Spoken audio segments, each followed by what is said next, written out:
America, China మధ్య ప్రతి విషయంలోనూ పోటీ ఉంటుంది అనేది జగమెరిగిన సత్యం.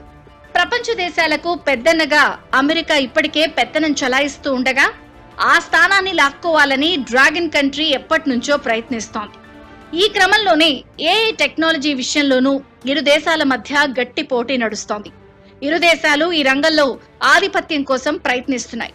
అమెరికా చాట్ జీపీటీ వంటి ఏఐ టూల్స్ ను ఆవిష్కరిస్తే డ్రాగన్ డీప్ సీక్ తో ప్రపంచాన్ని షేక్ చేసింది. ఇలాంటి సమయంలో చైనాకు చెందిన కొందరు ప్రముఖ ఏఐ శాస్త్రవేత్తలు అనుమానాస్పద రీతిలో మరణించడం కలకలం రేపుతోంది. అమెరికాలో చదువుకుని తిరిగి స్వదేశానికి వచ్చి పనిచేస్తున్న నిపుణులు ఇలా అకాల మరణం చెందడం అనేక అనుమానాలకు తావిస్తోంది.